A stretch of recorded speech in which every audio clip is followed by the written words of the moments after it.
What's good, everyone? This is your boy DJ's Raw Uncut Truth. Give you that raw content that you deservedly need. Shout out to new media and everyone who supports new media. We growing, we rolling, and it's only the beginning. Thank you guys for joining the show. And someone said sound. Is my sound bad, brother Rev?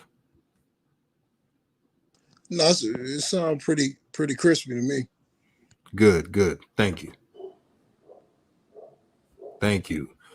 And we got Hoop Jargon on the line as well. You know what's crazy, man? I looked at the defensive metrics. I looked at all the rookie metrics. LaMelo Ball is top 25 in defense because of the steals and blocks he gets. LaMelo Ball is leading in rookie metrics, even though he's coming off the bench and inept coaching by James. I love the Martin twins and Graham Borrego. All these odds that's against LaMelo Ball, he's defeating them.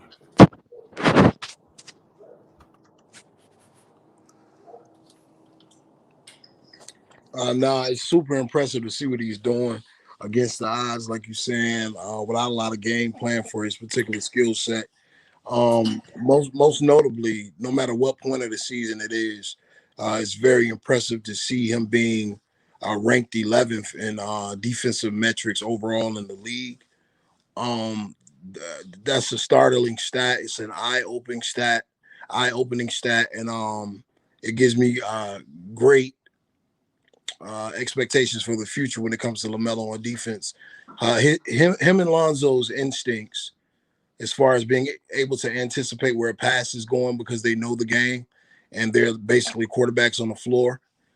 Their anticipation when it comes to being able to see a pass coming before they actually throw it is second to none. So to see him be this high in overall defensive rating for the entire league, number 11, man, you got to take your hats off to the hard work he put in and the hard work him and Jermaine Jackson has put in and everything that LeVar instilled in him. To me, that's the most impressive stat. Because as we know, several hacks and as DJ would say, shines have been talking about him just like he's the worst defender to ever walk the planet Earth. You asked me a great question earlier, brother. You were asking me where was Devontae Graham on that list. He was a missing person. He was nowhere on that list. So would you like to speak on that, brother? Yeah, I'll speak on it. So Devontae Graham was not on the top 25 defensive metric list. And James Borrego is playing more minutes than everybody in their mama.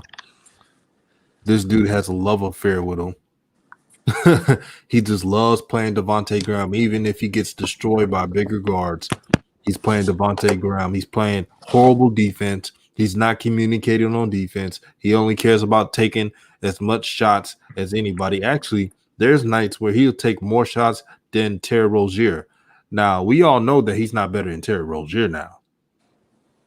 And we know he's not better than Gordon Hayward. How in the hell he's taking all these shots? There's no excuses. There's no excuses about a damn process. This is fuck shit right here. Playing 37 minutes the other night while he's getting cooked and rewarded for bad play. So, Hoop Jargon, what do you think on that? About LaMelo not starting? Not just that, but he's defining the odds. Yeah, for sure. He's putting up all these numbers. He's top 25 in defensive metrics. Devontae Graham is not, but he's still getting minutes. Yeah. Well, you know who in the building? Warm Take Walter. You know what time it is. I mean, you know, we're teetering until that 20-game evaluation point. So I'll be surprised after we hit 20 games that he's still on the bench. Now, if a coach wants to try to play that game, the evaluation, you know, company line, he can say, oh, he looks good with the second unit. I saw a rumor, actually, that he's going to start at the 1. They're going to put Terry Rozier at the 2 coming up. So maybe, you know, Well, that's no maybe. He's outplayed their expectation. Like that's no question about it. Because if they thought they had LeBron James per se, they would have had him out there. You know, they would have tried him out there at game one. You know what I mean? So maybe it was a slow return. I mean, because you got to understand, he's one of the youngest rookies out, being barely 19. So maybe they just wanted to handle him a little bit with kid gloves and see what he can do. And he's exceeded expectations, as you were just alluding to, brother. So I think it's coming now. You know, my goal, my post mark is 20 games. So if you don't see him 20 games in starting, then it's time to start getting the pitchforks out, man, and getting the tiki torches and marching towards, you know, the Charlotte Hornets headquarters. I don't even think it'll be a need to do that, man. Borrego, like I was saying on the show last night, man, he's just a space filler until they figure out what they want to do with their team. So they'll have him toe this hard company line, and if expectations don't start to reach what they want in the next year and a half, Borrego will be gone. Like Hyman Ross said on Godfather 2, small potatoes.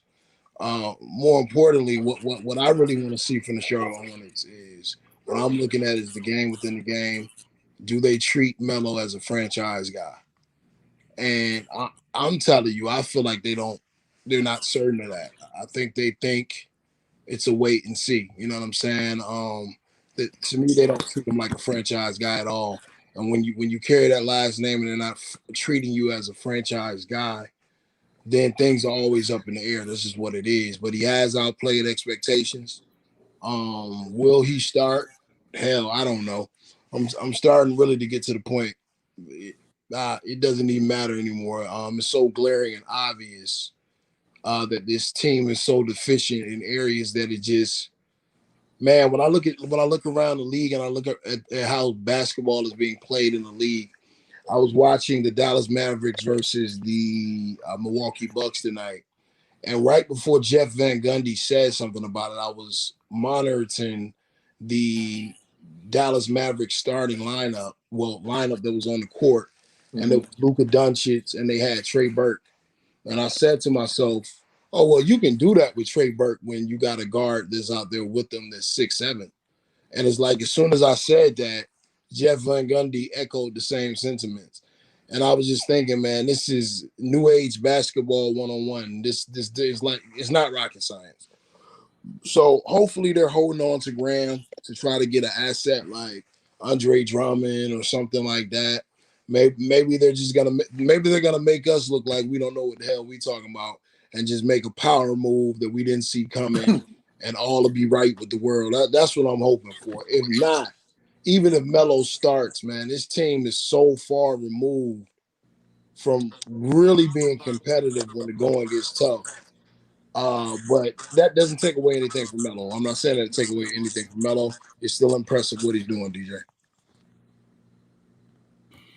And that's one thing that LaMelo Ball has to hang his head on, is that he's going to go in life and think about this moment this year, his rookie season, and tell his kids and his grandkids that, look, there was a tough time in my life where everything was against me, that people counted me out. But due to the blessing of the Most High and my family, I was able to rise above the hate and despair. I was able to rise above favoritism and bad coaching. I was able to rise above ignorance and selfish teammates. I was able to rise above critics and bigotry from the media like Bill Simmons, Jackie McMillan, people like that, who talk shit on his family, who are anti-black male, anti-black father. And he keeps swinging it. He's not only fighting for himself, he's fighting for the last name on his jersey, which is Ball. He realizes this. He has real ones in his corner like Jermaine Jackson, who's a real one who understands what this is all about. This is why not too many rookies can handle what LaMelo has been dealing with. Only a few. Yep. And shout out to the chat, man. They gave a shout out to Warren Take Walter and the Casuals, man. You know how I roll, man. Ain't nothing gonna change, baby. But shout out to the Cashville fans out there. But no, I'm gonna add another hater to that list. Woody Page, I'm on his ass. He and brother, one of my previous videos, I was on Woody Page ass about one of his early predictions, talking about LaMelo Ball career was over when he went to Lithuania. And I held him a task on Twitter about 2 months ago. And I think I showed it to you, man. He was being hella petty. He was trying to keep moving the goalposts, and he's like, "Well, holler at me when LaMelo makes an All-Star game." So it ain't gonna be this year. But Pepperidge Farm never forgets. Trust me. As soon as that day happens, I'm on his ass again. And he think people throw out these hater remarks, and when they don't even they didn't even like evaluate the kid properly. You know what I'm saying? So it's so many cats who they basically went off like, we talk about this all the time, cheating off the next man notes and making your opinion instead of looking for yourself. So I'm on all their asses. Now I'm kicking ass and taking names, man. If I got to get petty on Twitter, that's what it takes. That's what I'm gonna do, because that's what that new media movement is about. And I'm gonna be respectful. I'm not gonna get blocked, but I'm gonna hold you to task, man. Because if you're not doing your homework, you just parroting what the next man is saying without actually evaluating. I'm on your ass, man. And that's just what it's gonna be. I'm a guy that definitely loves to look at the game outside of the game. The game on the court is cool, but the game outside of the game is the real game, if you ask me. I want to ask both of you brothers something, and I know it's early, but I don't know if you guys have looked up the number of hits that LaMelo averages daily, and as much traffic as he's bringing to the NBA, and much spotlight is on him. But if you do some research on that, I'm sure you'll find that the numbers are startling. With that being said, I know it was a lot made about LaMelo going to Puma. Up until this point, with him leading in every rookie metric, him actually being in place for a potential running at the sixth man of the year, you know what I'm saying? There's been some articles written about that. I don't think he will win it, but just for him to be mentioned in it is exceptional.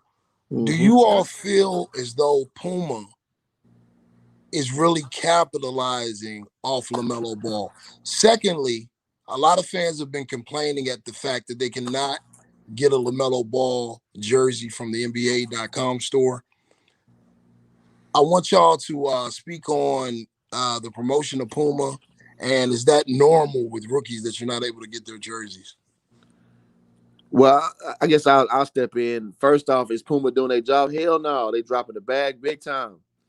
You got them dollars, man. Like, if worst case scenario, man, you can hop on the gram, you can hop on TikTok and promote that. Like, he's that generation. Now they dropping the bag big time. You know who's still dropping shit in a relevant fashion? If you watch LaVar Ball, when his son got drafted, he dropped that "Told You So" shirt, and it may not make the ripple that Puma does, but it was on time, it was relevant, it was in the moment. And I don't care what you got to say about Big Baller Brand as far as not being a top company. Obviously, it ain't. But dog, how are you not capitalizing on this? Like, I would be like, he's the underdog. He supposed to be. I would drop a commercial yesterday about why are you letting the young lion sit on the bench and not? Oh my, it's right, too much to advertise right now. Like the one they did, like the one they did for Kyle Kuzma. Come on, family. He's the people's champ right now.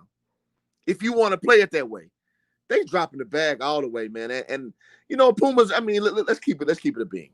Puma dropped bread on LaMelo. But before LaMelo, who are Puma athletes? Kyle Kuzma, what?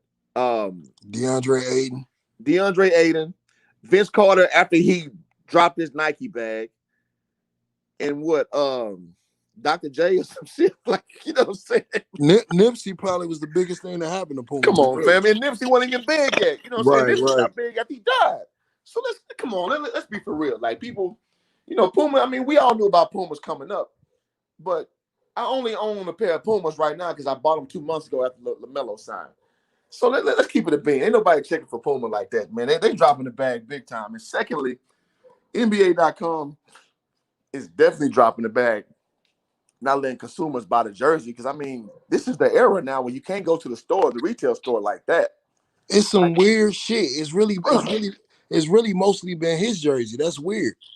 That's crazy, man. Like, that is a walking average. Like, he came in the NBA with what, 5 million Instagram followers and 5 million Twitter followers.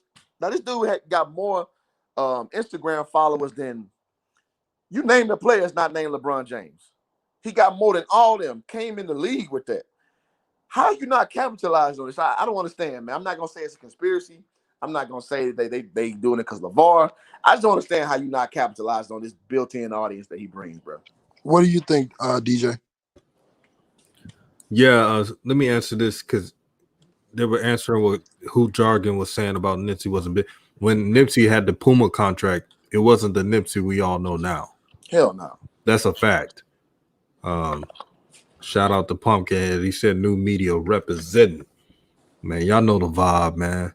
Boy, the haters and shines, they hate what's going on. That's all I can say. They hate this shit. Because you ain't gonna get nothing rawer than this. And to add on what Hoop Jargon is saying, Puma, they effed up, man. Like what you supposed to do, you could create so many things with this. Come on, man. So many promotions.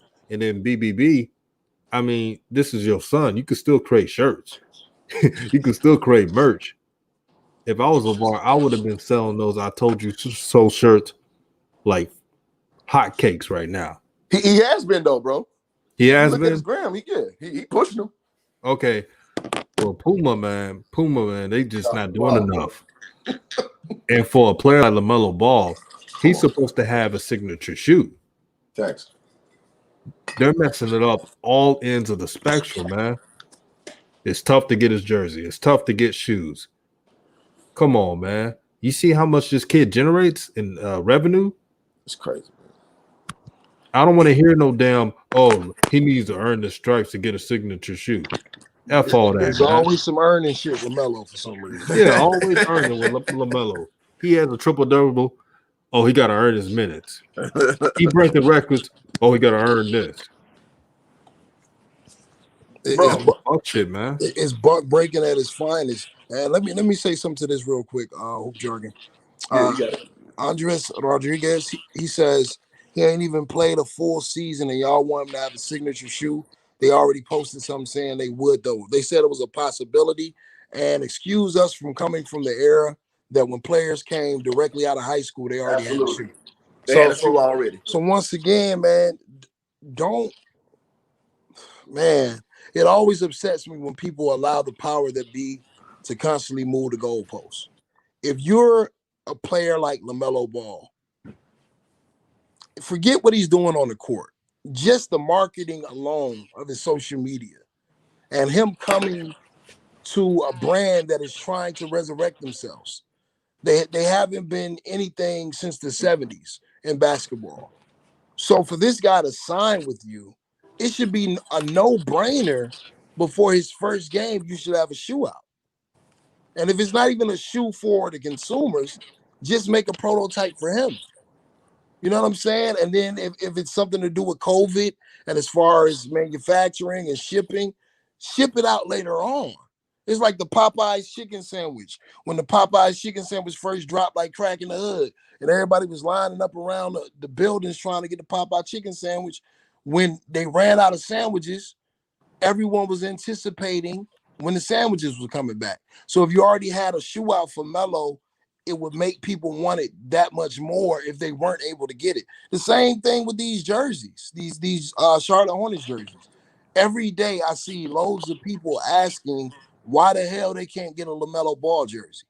It's strange. Like everything, this is a strange year for one of the biggest future stars in the NBA. Because if you really look at it, we're looking at these rookie metrics. We're looking at the chances that he has to be on the all-rookie team. He might even be on the all-rookie defensive team. You know what I'm saying? Like, it's several accolades that Melo can pick up. But when you think about it, it kind of sucks for him, though.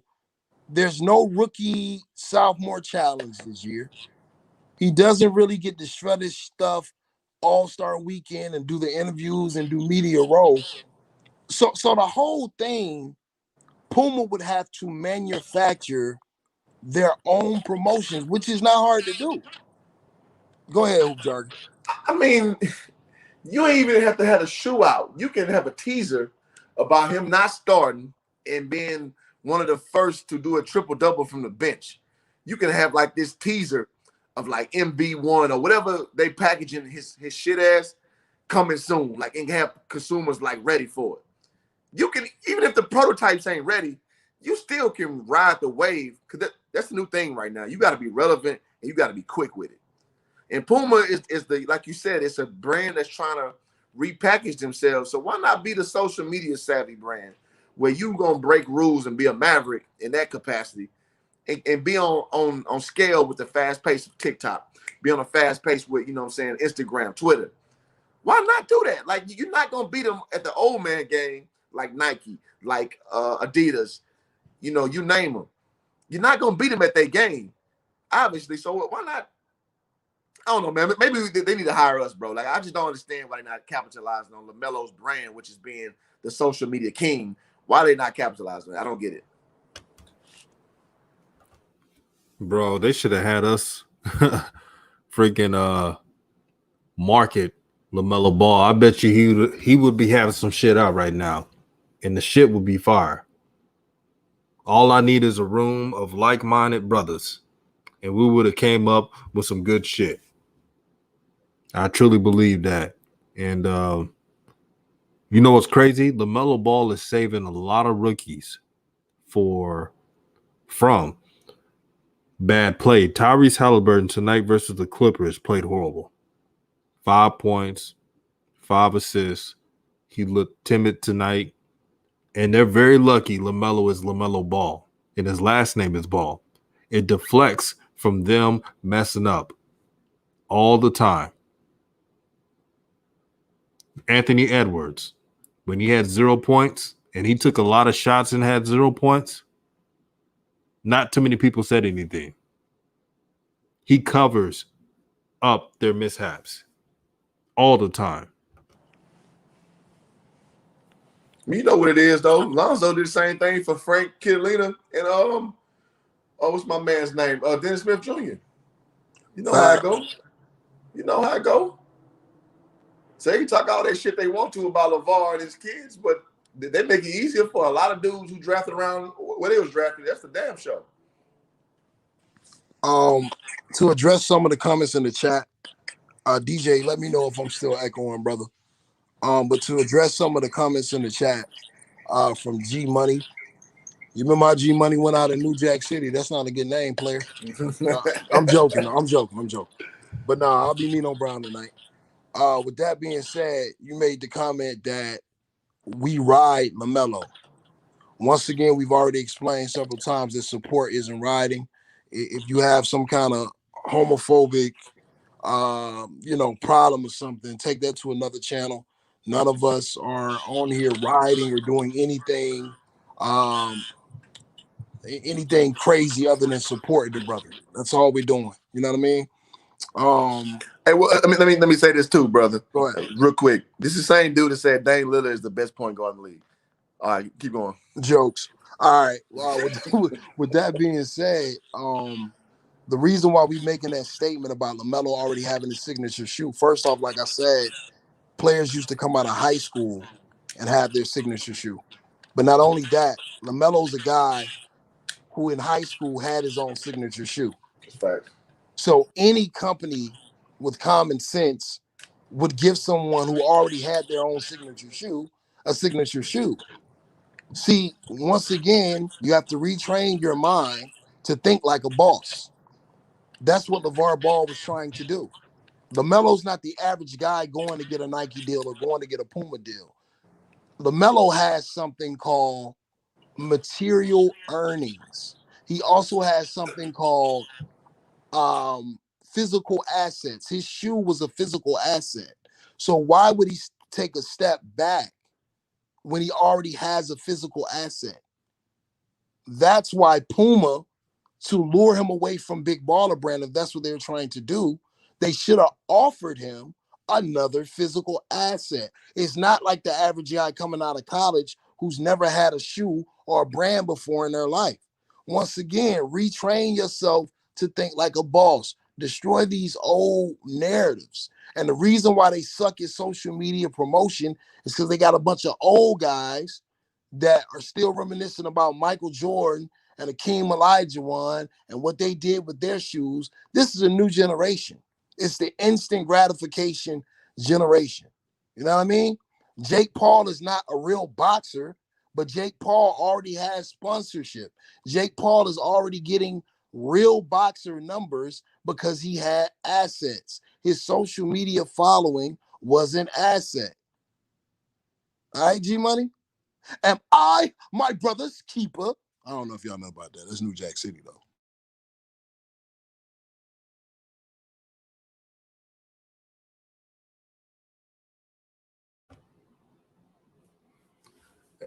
Hey man, Hey, like yo, who Grizzlies always. jargon? Yeah, you hear me? Yeah, because this helps with the channel. When someone speaks, we all gonna go mute Okay, because I got you. when that happens, there's less static. I got you. So I'm gonna go on mute.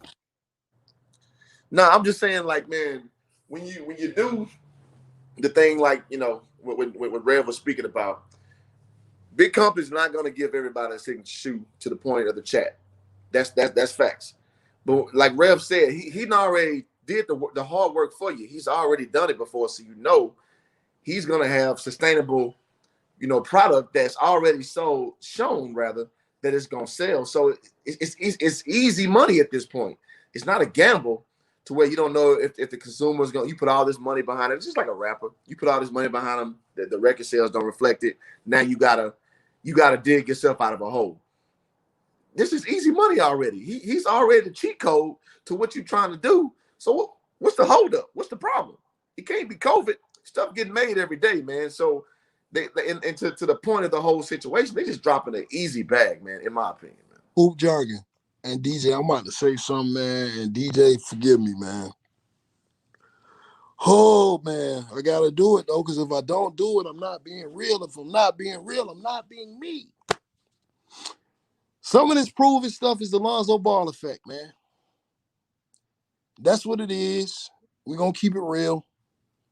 When Melo came into the league, and it's unfair to Lonzo, but some of this wait and see approach is the Lonzo Ball effect. Because he's constantly getting compared to his brother. There were reports out that when Lonzo was trying to go get a signature deal, the market had cooled on him. So some of this is trying to see if the Ball brand and the Ball family is a flash in the pan. And I also agree with King C that the main reason Puma offered him that deal was to destroy.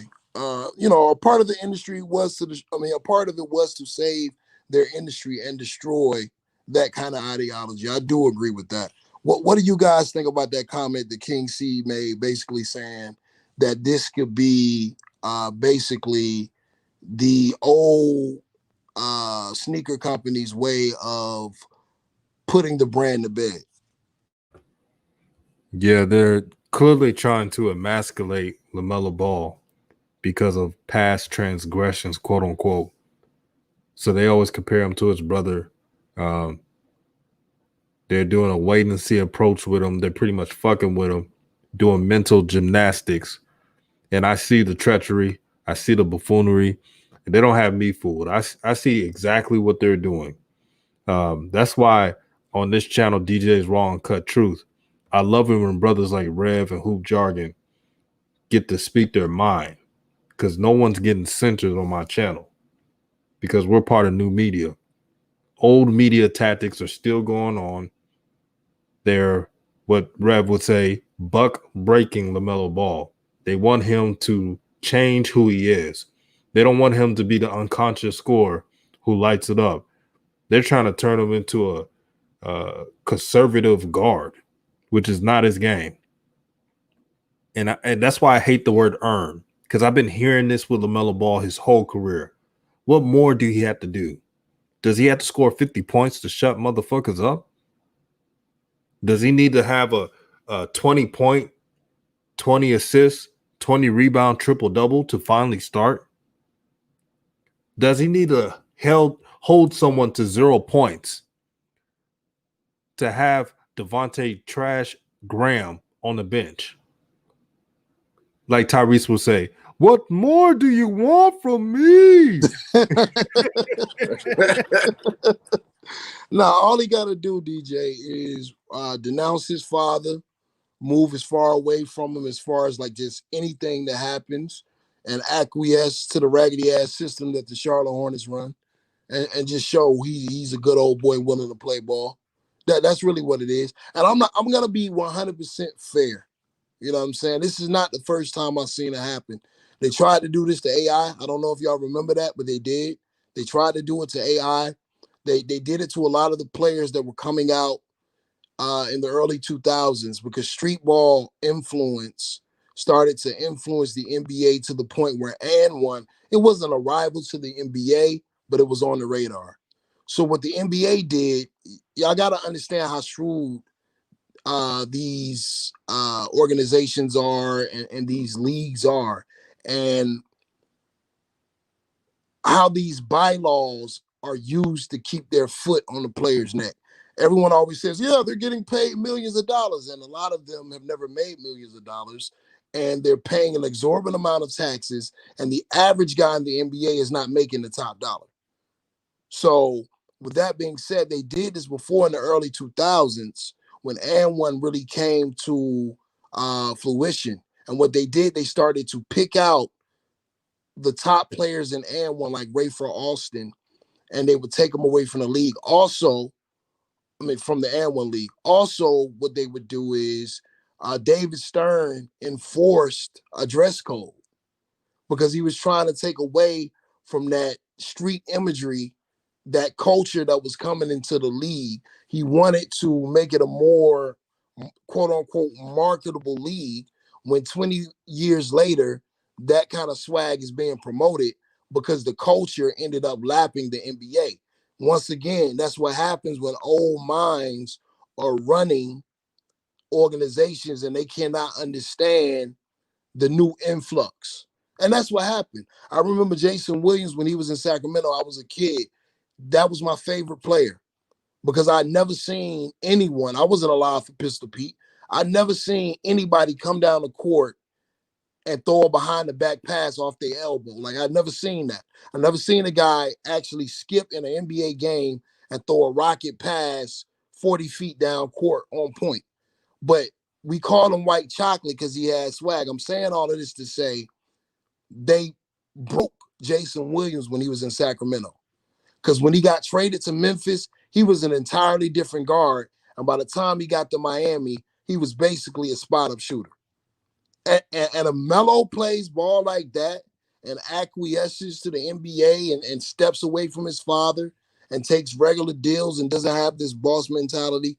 I think all of the scrutiny that we see, it won't completely disappear, but some of the things that we are seeing that are blatantly unfair, they wouldn't be doing it. Well, I'm a partially agree with your assessment. I'm not against, you mean, and we talked about this the other day. I'm not against eradicating street culture from unnecessary street culture from the consciousness of black folks. So you know that's why I stand on that, and I ain't gonna never back off that. But I understand that. I mean, AI was the era, for me. You know what I'm saying? Like, I was in high school with AI, and you had to be damn deaf, dumb, or blind not to see the impact that AI had on, like, just culture of NBA fans my age. Being what, 14, 15, 16 at the time.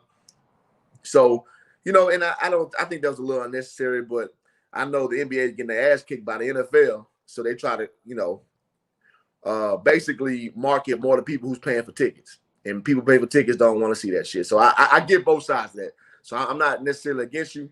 I just, I've seen AI in the club before in DC. AI dressed like that all the time. He looked like a goddamn fool at this. It was a nice place where, like, people were dressed up to the nines, and AI in there with his tall tee on. This was about 2009 when this happened. Looking like a goddamn, he still out like a sore damn thumb at this party. So I understand, like, you just trying to, all right, bro, put something better on. But it is what it is with there. And as far as eradicating, taking players out their game, you mentioned Rafer Alston, the cat I actually coached with AAU a few years ago. He still kind of played his game. He still had his flair. And I look at a guy like Steph Curry, man. He still got his flair to his game. Like, they didn't make him into this, Princeton running off the screens, only exclusive guy. You know, Steph still, you know, he got his tight handle to him. Well, that's a different situation, Hoop Jargon, because what I'm talking about really was from around really after the Malice in the Palace when they were trying to clean up the league. Well, yeah, I agree with that. You know what I'm saying? By the time Steph came around, it was getting back lax. All right, but fair enough. Well, I'm saying that to juxtapose the fact that I don't think they're gonna take LaMelo out of that bag, because Steph kind of brought that light back where you can be a little braggadocious as long as you're not like, you know, again, damaging the brand, being, you know, one to evoke like a fight or like a contentious situation. So I think LaMelo's still gonna get a chance to be himself. So I'm not too much worried about that. But I want to say I do get the sentiment of what you were speaking on, bro. And I understand the cause of eradicating buffoonery in all forms. I do get that point. But again, no matter what a young man wears or what they represent, it's good for brothers and sisters in any work or profession in life to be comfortable in who they are. We try to take away who they are because we're trying to control their life. We try to control how they think. We want to be like cyborgs or robots. We want to think the same. We want to act the same. We want to talk the same. They want to look black. You want to talk black. See before. I'll be my bad today. I want to look black. I want to talk black. All right. They just want us all to be robots, man. And all I want, LaMelo Ball, I want the kid to be free, man. I want him to be himself. I want him to not worried about stuff, not to be around politics. Let him be a kid for once, man. The NBA won't even let him have joy because they're so fixated in controlling his life, trying to make his life a piece of shit every day. They're trying to literally take away the very best thing that makes him LaMelo. They want him to stop smiling when he makes a great play. Oh, he's showboating too much. He loves this game, man. He loves this shit. You see the hat that Rev said, fuck him. Well, it didn't say M, but it said, but you get what I mean. Fuck him. From now on, I want society to be like this. Do you fuck everybody else? Because the only people that care about you is the family who cherish you and the Most High. Nobody else gives a damn about you. For LaMelo Ball, he's a meal ticket for the NBA, and they still don't treat him right. He's bringing them all that money to a lowly franchise, and they still won't give him proper foul calls, and they still won't talk well about him, and they still sneak diss him when he's bringing the league money, and he's only 19 fucking years old. This is new media. Shit. Yeah, I goddamn DJ shit. Yeah. He turned up. Turn up. Juice. Yeah, man. I agree with what you're saying, DJ. I understand where hoop jargon is coming from, but it's a whole philosophical debate we can go into about that. So I respect where the brother's coming from. I have my opinion on it. I definitely respect what you said as well, DJ. Since we talking about the rookies, I wanted to tell Hoop Jargon something. We were having a conversation about Tyrese Halliburton. I think last week, and I was saying that Tyrese Halliburton is pretty much the guy that I saw in college, and I'm not surprised. But I will say, I'm gonna throw a name at you, Hoop Jargon. I want to see if you remember. You remember a guy that played for Duke named Chris Duhon? Yes, sir. He gives me Chris Duhon vibes in the NBA. I can see that. Solid. Yeah, you know what I'm saying? Solid, straight up and down. Yeah, I can see that. Tonight against the Clippers, and the thing that really worries me the most about Tyrese Halliburton, guys that don't have a lot of wiggle to get to the rim, that doesn't usually develop. Usually that's an instinct, you know what I'm saying? And if you don't have it, you either got to be uber athletic or have a back to the basket game as a guard. And right now, he doesn't have that. Of course, he can develop that. But what worries me about him tonight when he played the Clippers, to me, this was his first real test. You know what I mean? It was his first real test as far as can you get your shot in one-on-one situations, no pick and roll with a bunch of dogs on defense. Now, yeah, we're 12 games into the season. We're 13 games into the season.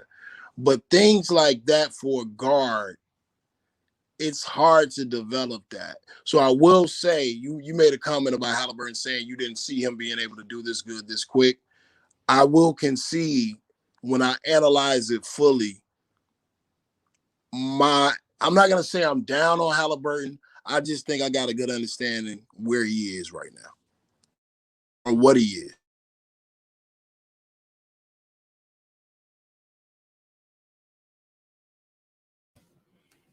Nah, Yeah. it's yeah. Oh, Go sorry ahead. about that.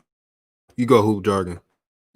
No, I was just saying I can agree with that assessment. I think that Duhan comparison is very very potent, and it's like with those kind of guys, it's almost like where you land. Because like you say, if you don't have the wiggle, you don't have the second level burst, then it's like if you land a good spot, you'll have some good productive years, potentially win something. But yeah, the guys like that, you'll get a solid stat line, but it's not going to be a move and shaker for no franchise particularly. So yeah, I'm with you all the way on that. That's pretty solid, bro. DJ, what's your assessment of Halliburton, brother?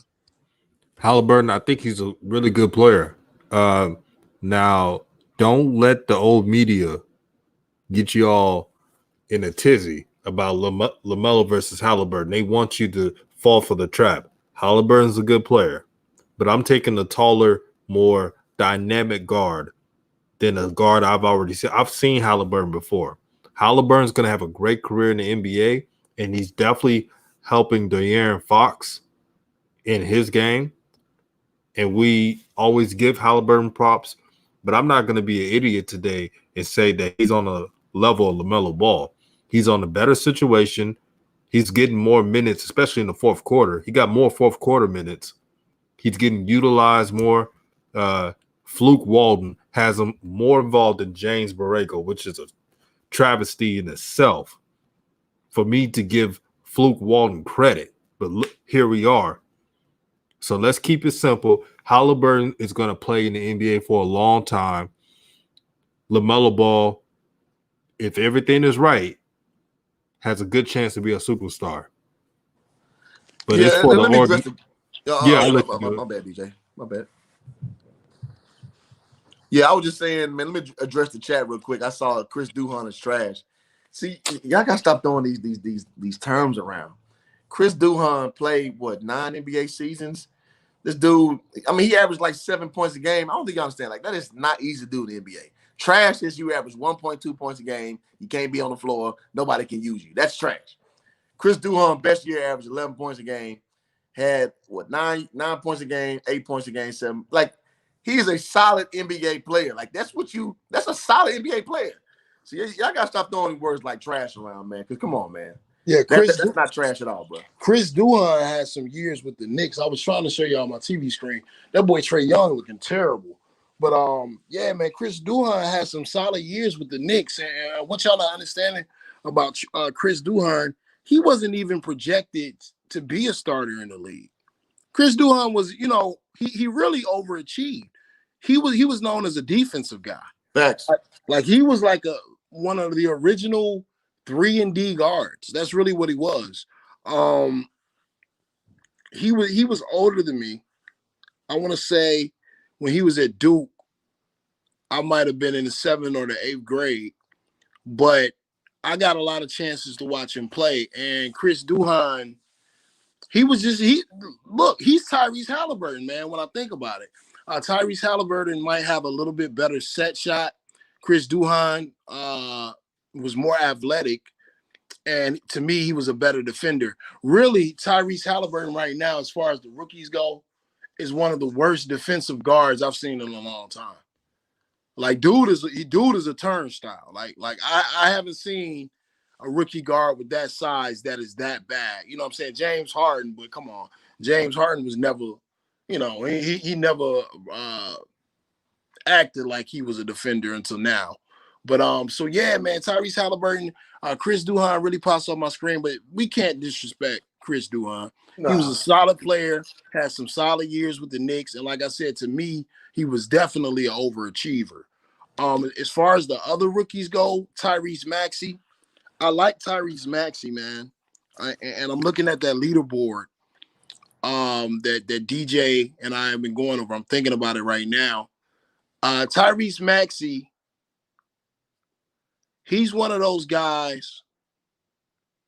I don't know if he'll ever truly be a starter.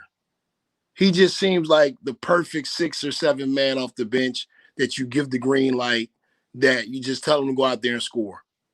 Because I was thinking about that 39-point game he had, and even though I do commend him for being a dog and for trying to will his team to victory, if you watch Tyrese Maxey in college, he's always been like that. You know what I'm saying?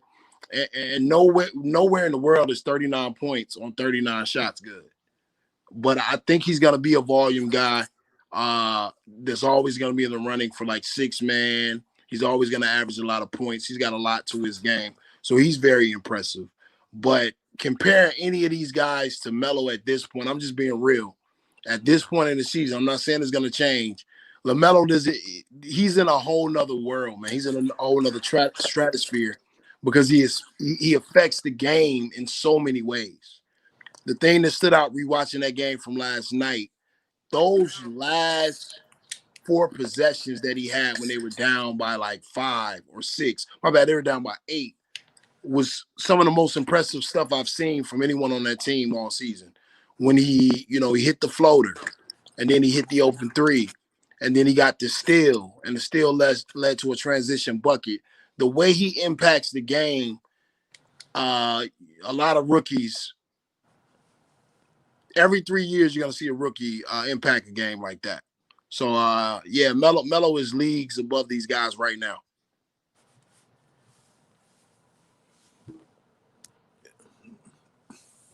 I'm with that. I mean, James Wiseman looked pretty good to me. But, yeah, I mean, LaMelo, I mean, I love the storyline, to be honest. Like, who off the bench is doing what LaMelo Ball has done, like, shit, ever? Who can you say has had this impact off the bench? So I'm damn near convincing myself that this is a great storyline in itself. Just yeah, it is. It is. Whenever rookie of the year off the bench, what a storyline, bro. So yeah, I'm warming up to liking it all the way. You know what I'm saying? So that's just my take on it.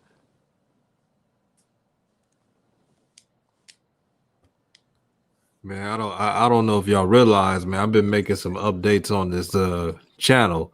Yeah. I've been making updates through the show. I like it, man. Man, this discussion is well needed, man. Look how many rookies balling out this season, man. We told you this was a good class. Y'all talking about it's trash. 2021. F all that. These players are balling out. Look at Pritchard from the Celtics. He came off the bench putting up 16. Look at these players, man. It's impressive. This is impressive. No summer league, no rookie camp. Mm-hmm. No offseason, This is really. the toughest offseason for any rookie in NBA history, probably. I can't remember a year, probably the lockout, but the lockout, there was still summer league. Yeah. You can't remember a year like this, man. So you got to commend all those rookies in the 2020 class because they literally fought through all the belittling, the just lack of belief, man. Like the brother Douglas Anderson said, good class. It is a good class. It's a great class. You see, what y'all got to realize, just because a class does not have a LeBron, Kobe, Shaq, doesn't mean it's not a talented class. Spotted Gaming says, can I join? Thank you for the $4.99 chat. What I do on my other streams, you got to follow me on social media, Twitter. I got to get to know who you are. And if you're cool with me, I can give you a link to the show. Hey, Hoop Dragon, I try to send out these stream lives, these links. And man, I remember. You remember? I'll try to be nice. Boy, I try to be nice, man. Hey, man. But yeah, just follow me on Twitter. once there's some comfortability, hey, I'll send you the link to the shows. Shit, boy, you had about 8 dudes on that mug. Man. I try to be nice, brother. I literally try to be nice, man. I remember the shout out first to you live, for man. supporting. You got monetized. I remember that shit.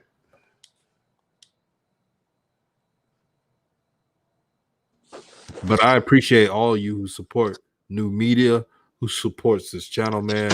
You guys make this channel what it is, and you're needed, man, to push this wave on, to offshoot what's going on with these media waves. Y'all see it, man. Y'all see the hysteria. Every time LaMelo does something good, they don't even give him the respect. They're out here. Just wait. When LaMelo has a bad game, they'll talk about him. But when he's doing up suckers, they're gonna be quiet as a church mouse. You know what's funny, DJ? One of my homies, man, ex-NBA player, Tierre Brown, man. He played with Kobe for the Lakers. He's not a Ball fan, Ball family fan. So he like every dig he can take, he takes. And so he's a little older than me. So he's about 40. So he basically takes these little pop shots or whatever. And I guess with LiAngelo not getting drafted into the G League draft, he was kind of making a post about that, laughing. And I was like, that's funny you post this, bro, but you don't post about LaMelo Ball being the youngest to score a triple-double, a record that was previously held, in between Fultz by his brother Lonzo, and I put the side-by-side picture, crickets, bro. So it's funny, man, how cats out here, even who play as a high level as that, to get to your point about how the media does. It's funny how they still got their biases because they made their mind up 2-3 years ago that they're not rocking with the kids, man. So it's real funny to see play out even in 2021. You know what I'm saying? I want to answer that question that We Hungry Bro said. He was saying, when do we say Anthony Edwards shouldn't have been the number 1 pick? Shit, I said that a year ago. I'm going to wait. He should have been the number 1 pick. I'm going to wait. No way in hell. I'm going to wait. LaMelo affects the team too many ways. Even if Anthony Edwards averages 25, he's never going to have the imprint on the team that LaMelo can have. If you put those two guys at their best, LaMelo's the better player. At their best, LaMelo's the better player. Anthony Edwards might give you some 50-pointers. But if Anthony Edwards having an off-shooting night, he's not a distributor. He's not a great rebounder.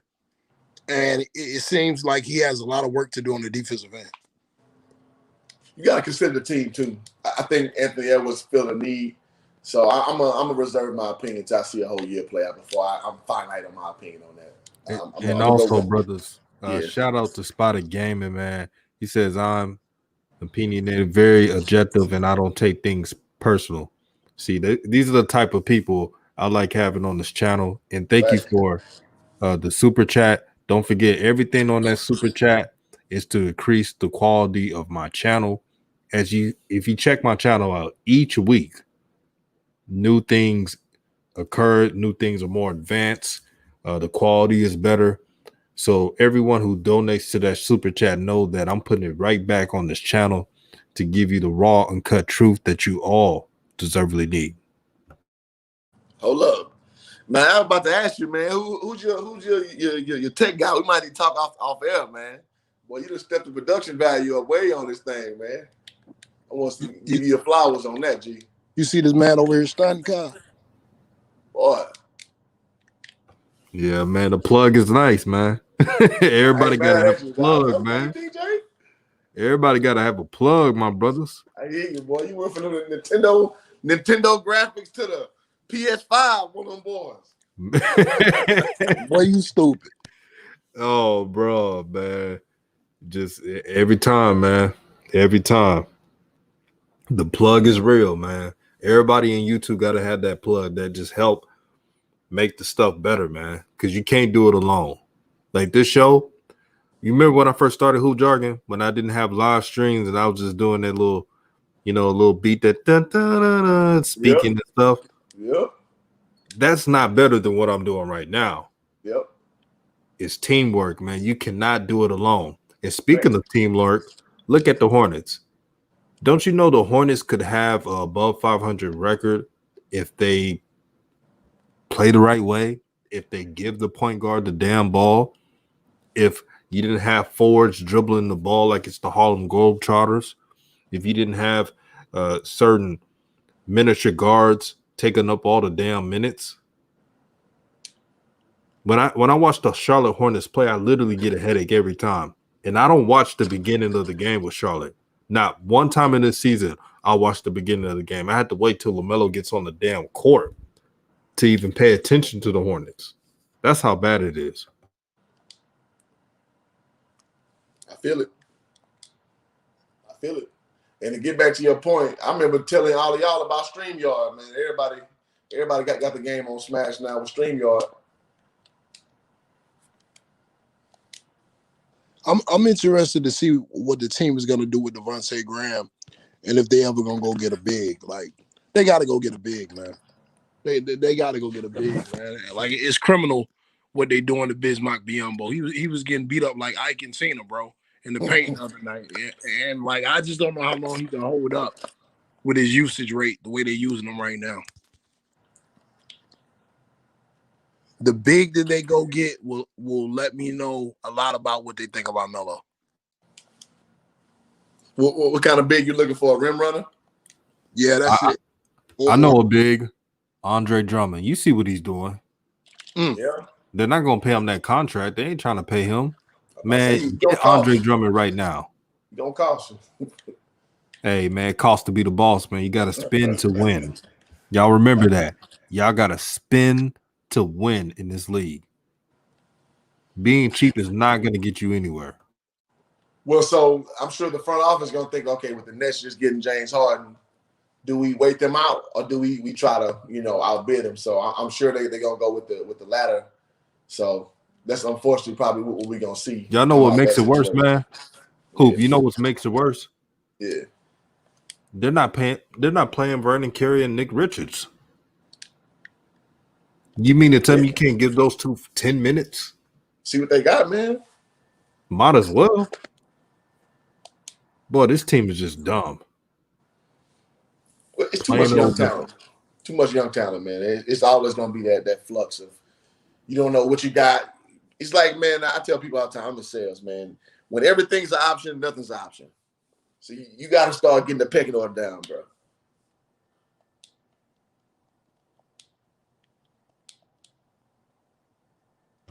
I got the North Carolina folks in the house, man. Billy Austin Jr. says Warrenton, North Carolina in the house. Okay. Represent. All 12 of the people out there. Bro, remember I told y'all about Grant Ruller? He's a sleeper. That Grant dude has a clip on him. He's a guard that the Hornets drafted in the second round. Okay, yeah. I remember you talking about him. Yeah. I'm telling you, if they just trade Devontae and trade Malik Monk, I know he want to go somewhere, and you have Grant Riller getting some playing time. I'm telling you, they're going to benefit from that.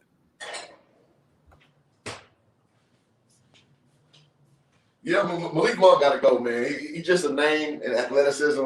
It's time to move forward, man, because he think he's as good as the starting talent. He's not. So, yeah, that's a good trade piece. I'm sure there's somebody to bite on. Yeah, I don't understand the infatuation right now with Malik Monk. Not just his on-the-court play, which has always been inconsistent.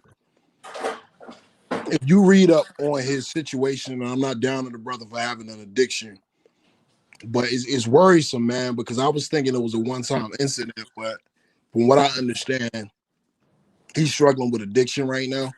And when you got a young team like that, I saw him do it with Kobe. When you have pieces that are volatile to your franchise play, you got to change the culture and get them out of there. Yep. Having a team with too many young players is not good going forward, especially with all these COVID protocols. You got a bunch of young men, no veteran presence there. other than Gordon Hayward, and who the hell listening to him? You know what I'm saying? You don't really have anybody from their culture that's a veteran other than, I guess, Bismack Biyombo.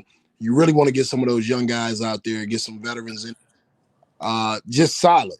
I don't know if the Hornets are going to go get Drummond. Drummond will slow down their pace a little bit, so I'm kind of worried about that. But if they just go get a veteran guy that, you know what I'm saying, is good in the locker room, is a rim runner, is a rim protector, that's all you need with all the young high flyers you got on that team.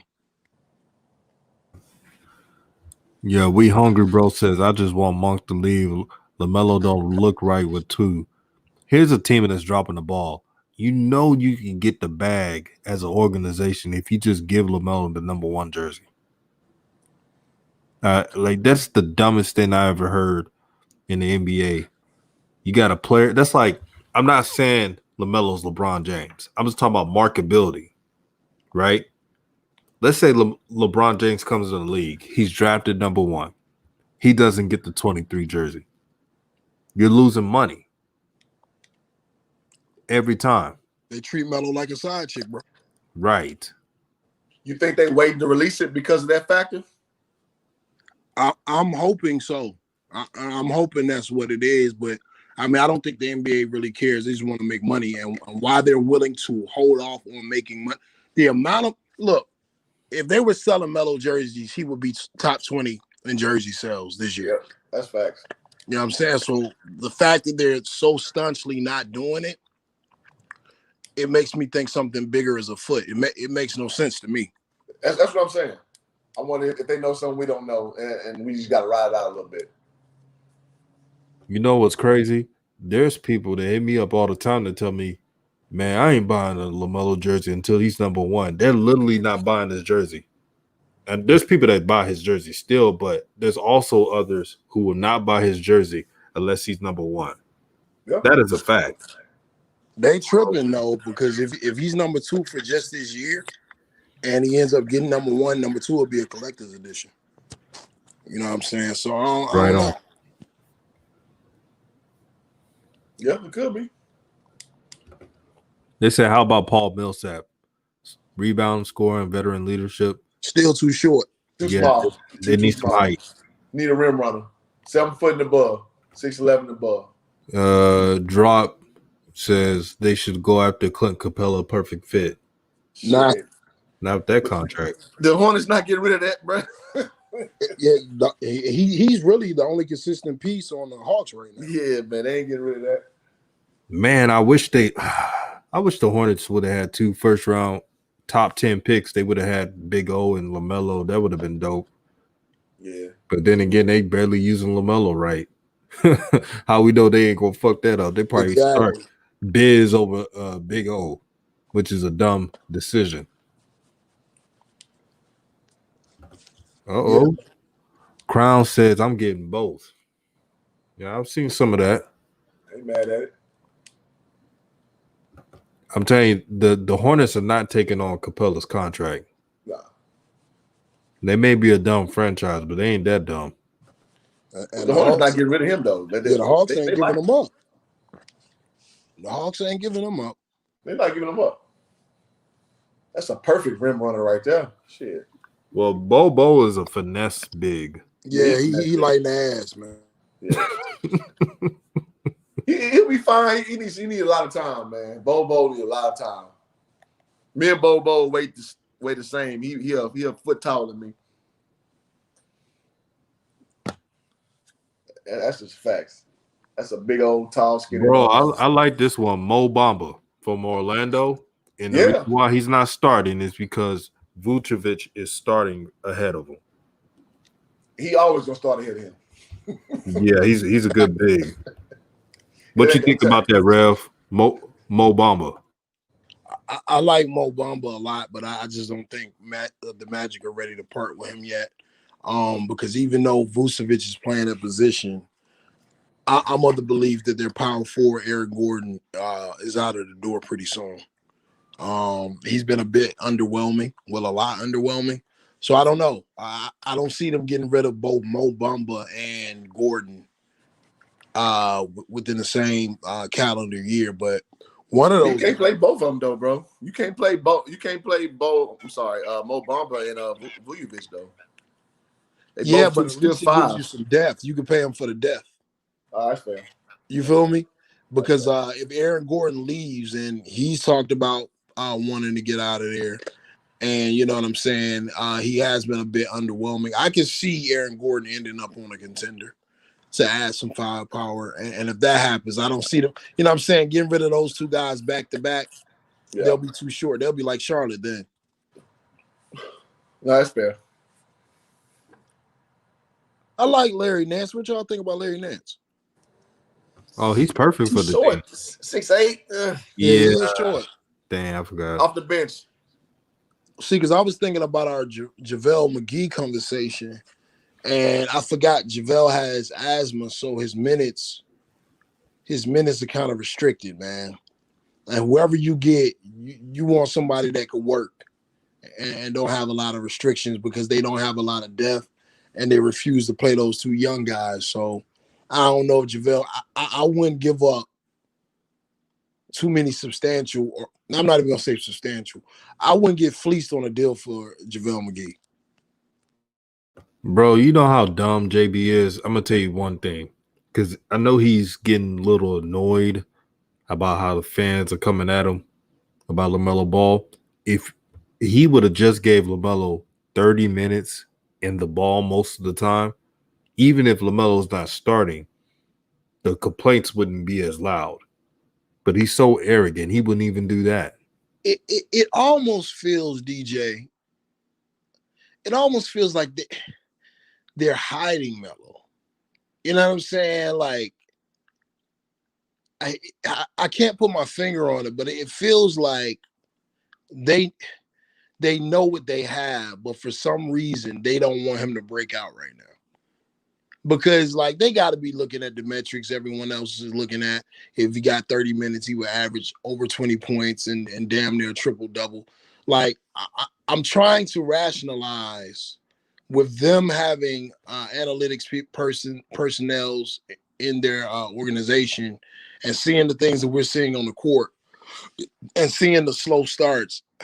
Other than overly trying to showcase Devontae Graham and Terry Rozier, because I've been hearing rumors that Terry Rozier is the one that they really want to trade and they want to keep Devontae Graham. I think that'll be a horrible ass mistake, but I keep hearing that more and more from local Charlotte media. So, but yeah, it just seems like that's why they keep moving the goalposts because it's like they're trying to hide him and really showcase these other guys. And they're sacrificing wins for that. And maybe they're okay sacrificing those wins, but I don't know. What do y'all think? Do y'all get the sense that they're really trying to, it's like they're holding them back on purpose?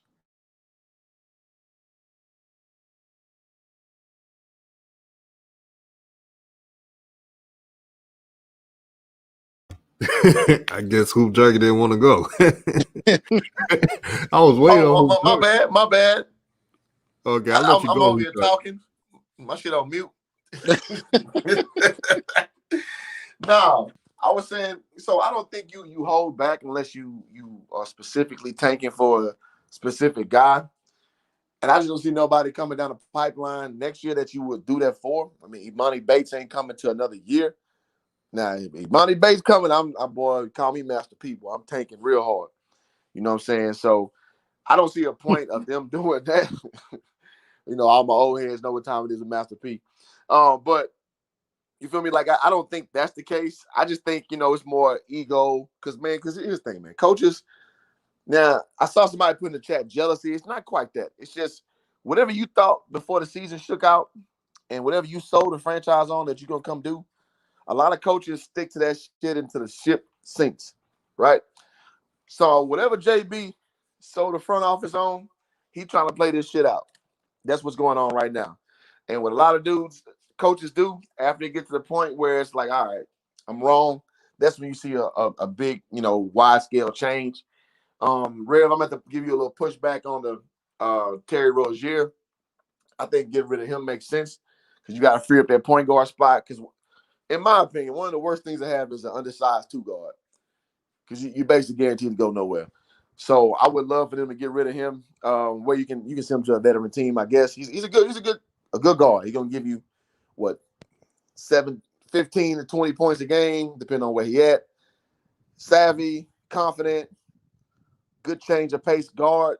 But at the end of the day, making him a two guard is not a good look if you're gonna get the keys to LaMelo Ball. So I think that's gonna be the domino that has to drop before LaMelo really can get the keys, in my opinion. So but then you run a Devontae at the two though. It's the same problem but worse.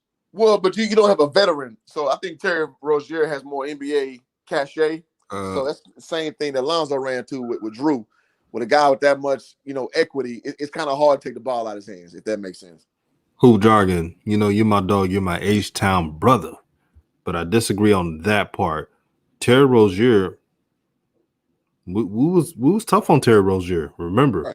Right. He's been performing well. He's actually played better with LaMelo than Graham. Graham has some type of, I don't know what it is. It just doesn't click with Graham and LaMelo Ball at all.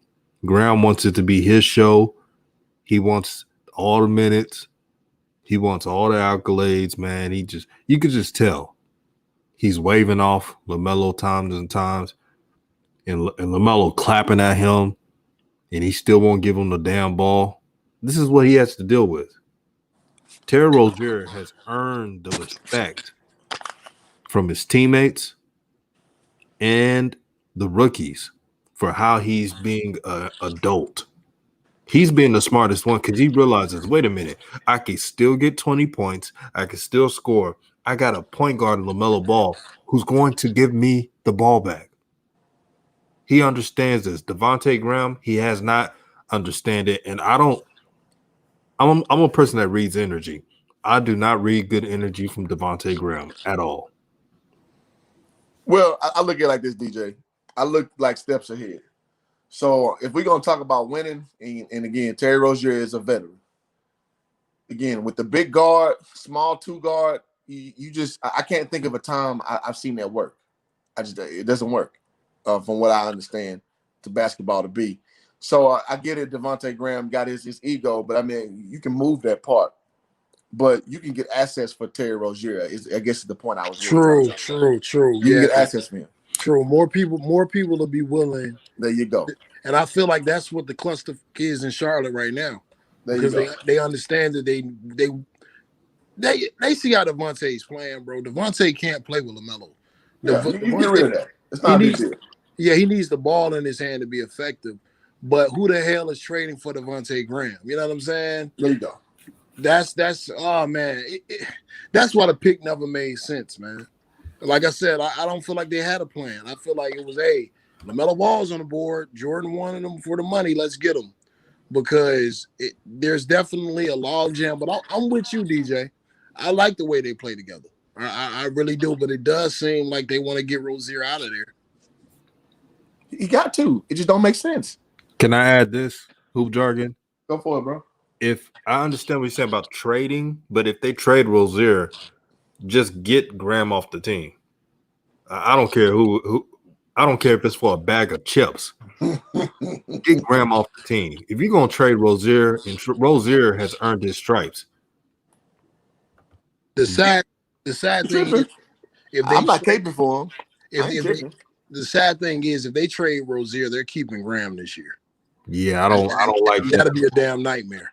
I don't like that at all. You know it's bad, but I'm saying keep Rozier and trade Graham. I don't care what's for. That's how bad Devontae Graham is. The chemistry is off. He's all about himself. He's a selfish player, man. As well as the damn twins, the Wonder Twins, whatever you call them. I feel that, but those are all expendable pieces in my mind. Like Terry Rozier is a guy that you're going to have to figure out what you're going to do with him while you can strike with him. That's how I look at it. So I'm more concerned about moving him for something viable than those youngins who just hating. Like you can deal with that. That's not a big deal to me, because they're not a big staple in what you're doing moving forward. So I'm just looking at just how that shakes out at the backcourt position moving forward. That's all I'm saying. I'm like this. You either trade, like if you're going to trade Rozier for pieces, trade Rozier for a big 2 guard. And if you're going to keep Devontae, you let his ass know that this is LaMelo's team. We're building this team for LaMelo Ball. You can be a 6 man. If you don't, take your ass off the damn team. Excuse my language. Oh, you excusing now, huh? Boy, you been on one the last hour talking about ass. Excuse my language. That's your one, huh? Oh yeah, I'm apologizing for all the cuss words I said in this video. Running back 2021, you're asking the question, why did Graham fall off so bad from last season? As the brother, he was just on the chat screen. Let me find his name. He always be coming in with the fire. I can't find his name, but as that brother always says every night, man, Devontae Graham was inefficient last year. And this year, the ball is not in his hand. He's not able to ISO off a pick and roll or just ISO man on man and pull up and shoot three. It's a lot of guys handling the ball this year. So for a guy that's undersized as a shooter, I keep telling y'all they keep playing length on him. So if he tries to just pull up, it's a lot of length that's affecting his shot. And when he gets to the rack, we hungry, bro. That's the brother that always talks about it. And if he gets to the rack, then his percentages aren't good as far as finishing because he's short. Him playing with LaMelo Ball, that's not gonna work, man. That's a train wreck. They're not good on court. I'm not even talking about the issue that DJ is talking about that I think is there. It's just they don't mesh well together because Devontae Graham needs the ball in his hand in order to be effective. So, but it is going to come down to 9 times out of 10 who bites on Terry Rozier. And if maybe they can send both of those guys, I don't see that happening. But I'm praying to God that Malik Monk and Devontae Graham are the ones to go. And if you got to throw in another attractive piece, I hope to God they don't have anything in their mind about trading Miles Bridges. But it does make me concerned that they gave Gordon Hayward that contract and Miles Bridges is up for another extension at the end of next season. That is worrisome. That is very worrisome for me. And they treat Miles Bridges as a scrub. So, but if you package him and Terry Rozier, you can get something back that will probably be attractive. Right on, bro. Shout out to Maurice Hamrick for the $3.99 super chat. Thank you for supporting the move. Already. Yeah, man. He says Rozier 60% on catch and shoot threes. Zoe for Tay, though. Emoji. Zoe needs to play on a contended team, man. No projects, no rebuilding teams, no average teams. Take Zoe on a team where they're around winners that know how to play basketball. All right, DJ, you did it. You did it. You brought up Zoe. Hey, that's a super chat, bro. You brought up Open Zoe. them can of worms, baby. So run it back 2021. I know you about to get mad at me. And Pelicans fan 84, I know y'all about to get mad at me. But these last 2 games showed you the end of Lonzo Ball in New Orleans. Remember, they lost the last 2 games. It don't matter. I ain't talking about the team. The team been losing. These last 2 games. Not really. Okay. Look, y'all hold me to this. These last 2 games with Nikhil Alexander-Walker, this is the end of Lonzo Ball in New Orleans.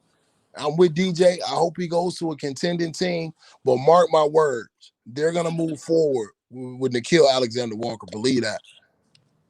On what basis? They're already propping him up to be Lonzo's replacement. Study the color analyst, man, especially for the home team. Whenever they get the notes to highlight a guy, and the way I saw Brandon Ingram acquiescing to him in the fourth quarter of both games, and him being allowed to be aggressive, it lets me know that they're going to make a move. Also, Lonzo didn't sign an extension. they're not going to offer Lonzo much more than they offered him this offseason. So even if, let's say Lonzo doesn't get traded, which I don't see any way that doesn't happen, but let's say Lonzo doesn't get traded, at the end of the season, he's not going to be a Pelican. And I don't think that's necessarily a bad thing. I don't, like y'all I keep feel saying that. this about the assists. I The feel that. way we view basketball, certain people in the NBA don't view basketball that way. If the Pelicans view basketball about assists and ball movement, they wouldn't stick Lonzo in the corner. His usage rate as far as running the offense wouldn't be what it is. The Pelicans are committed to 21-second BI. And what I was trying to explain was Nickeil Alexander-Walker gives them a scoring threat when Brandon Ingram is doubled. Because a lot of times Zion wanes at the end of the game. So Nickeil Alexander-Walker scoring 39 against the Clippers and scoring, I think, 12 tonight on limited minutes because he was in foul trouble. And the way Mark Jackson was talking about him and the way Stan Van Gundy is talking about him, teams only talk like this when something is afoot. Because they were even talking about moving him to the starting lineup with Lonzo. And that would just be another ball-dominant player in that lineup. So, yeah, I think Lonzo's going to get traded, but I don't think that's necessarily a bad thing. I would love to see him on a contender. Rev, why do they act like it's a bad thing if Lonzo is traded to a better team? Wouldn't that be great for his career? It would be. It would be. I think it's the best case scenario to get him the hell away from 21-second BI. And I'm saying that. 21-second and this is BI. what I'm saying about using our head and thinking with our head and not our hearts. Old Money says NAW barely played tonight. That's the whole point. He barely played, and he still had 12 points. He still had 12 points coming off a 39-point game. He was in foul trouble, though. He was in foul trouble, and he still had buckets. And I'm not saying I'm a fan of the kid's game. He's just a miniature BI when he's on the court. You know what I'm saying? He's very streaky. He can score the ball, but, I like Lonzo's style to play for that team better. But it doesn't seem like New Orleans likes it, so I can't speak my feelings. I can only speak what I'm seeing on the court, what I hear the color analyst saying, what I heard Mark Jackson saying. Me and DJ were talking about this, I think 2 weeks ago. We were warning y'all that the New Orleans Pelicans broadcasters had started to make comments about NAW being in the starting lineup. Before every game, they have conference calls with the organization. They meet with the coach. Sometimes they talk to the GM and they talk to a few of the star players, which means that these guys on the broadcast are getting their notes from the team. So the writing is on the wall. I don't look at it as a bad thing. I want them to get the hell up out of there. I get it. And I guess I juxtapose it with being, and DJ can appreciate this, color analysts like, for the Rockets, Clyde Drexler, NBA legend. Man, and when I say you get zero insight from Clyde Drexler, listen to him, his local broadcast, you get zero. This we talking about an NBA top 50 player. You know Why what are you I'm saying? doing Clyde to Clyde like that, man? Dog, DJ, am I lying? Clyde Drexler, you might as well have a paper clip and a stapler giving you better insight on the game. Hey, man, come on, man. You can't. No, I love Clyde. Clyde like that, man. He an H-Town legend. Now, Clyde from Sterling High School, University of Houston, brought the city a championship. I fucks with Clyde Drexler. Drexler's barbecue, and that's old school for some of y'all don't know. I fucks with Clyde Drexler. But listen to him do a color commentary game, you might as well have your TV on mute. You'll learn more about the game than listen to Clyde Drexler. God damn, that's real, though. Bro, that's eat the burn, my brother. I'm just, bro, if you think there's anything, go Google Clyde Drexler commentary. That dude is, man, I'm just saying that it can get bad. So I say that to say this. I get it with the local guys, like, because sometimes people get conflated with information they get. And local dudes do, to your point, Rev. You do pull notes from guys you're talking to in the locker room, from your intimate media notes and shit like that. That's facts.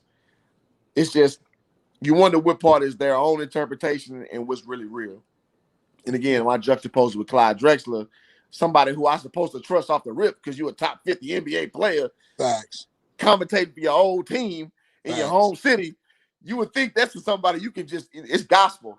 not so much. So, But see, this is why I'm backing it up, because all right, it was echoed by Stan Van Gundy, and then it was echoed by Mark Jackson, and I definitely respect Mark Jackson. that's fair. That's fair. You know what I'm saying? And just looking at it business wise, okay, if you're saying that to trade Alexander Walker, why would you trade him? And Lonzo's coming up into a contract year, and you don't know if he's going to sign an extension with you. So why would you trade away your potential future replacement at the behest of a guy you don't even know is either going to quote unquote pan out or re-sign with you? Lonzo's out of there. I'm with you. I'm not mad at him going to a good team. I'm just saying, like, you know, I'm just not gonna put it all on the local color commentators, man. I've seen some crazy shit come out their mouths, man. And he's not going to the Hornets, y'all. Before somebody say that, every night you know that's he is not going to the Hornets, fam. Not right now. I don't. You already know what time it is with that shit. Man, and y'all seen Zion, man. Zion looks sad as him. He looks down, bro. Zion does not look the same. Emotionally, he's not smiling as much. But these organizations, these teams, the team is trash, bro. They ruin these low market teams can lower the confidence of a young player in an instant. Welcome to NBA. No, welcome to bad shit teams. That's fair too. That's fair too. Shit, if he was in the Lakers or any other team, you think he'd be putting his head down all the time? Shit, Lonzo did it for the Lakers. Shit, but they weren't. NBA. Yeah, man. I want to see you so happy, man. I want to see. You just brought up a great point, man. Every team I see Zoe on, man, Zoe be looking like life is about to end, man. You know what I'm saying? Like, I really want to see him happy on a team where he can contribute, or on a team that's going to give him the keys, whatever. Just as long as he loves the game and he's able to play the game that he wants to play, or play a game that contributes to a winning team. Because New Orleans is a shit show right now, bro. What have they lost? 4 in a row? Yep. They started off good as hell. And have a song out there be like, Lonzo, can you smile for us for once? I know your team is fucked up, man. And I know the team sucks. Yeah. Yeah, like it's just, it seems like an uncomfortable situation, definitely an uncomfortable situation, and really the time that they've been given to evaluate NAW Mark Jackson alluded to they were looking for a chance to evaluate him anyway. When an organization gets disrespectful like that and stuff like that gets to getting out, I don't think Zoe is stupid. And I don't even know the legitimacy of Zoe's injury right now. Who knows if it's already known that Zoe is on his way out of the door. Like, even him reposting Nickeil Alexander-Walker's stats the other night, it might be a thing where they're already trying to agree on a trade, or him and Rich Paul, they're demanding a trade behind closed doors. We don't know what's going on. But whatever happens, I want to see him on a contender. Y'all know the teams I want to see him on, the Clippers, the Celtics, or somebody like that. I would be ecstatic to see him on one of those teams. No doubt, man. I want to thank you, brothers, for joining the show like always. Yes, sir. Listen and represent new media, man. The new media that's arising right now. We will have a live stream tomorrow. Shoot, I may have 2. You definitely gonna have 2. Probably. Yeah, most likely have 2. All right. I'll make one out of 2. You know me, man. Man, shout out to everybody in the chat, man. Shout out to Rev. Shout out to Hoop Jargon, man. Subscribe to Hoop Jargon's channel. Don't forget to subscribe to the channel if you haven't. Get that notification bell for each upload. Y'all see it, man. If you don't subscribe to my channel, you don't like your mama. I'm taking it back to the elementary days. You wild hoop, man. Shout out to Appreciate y'all listening to me, though, man. Real talk, man. All praise to the Most High, man.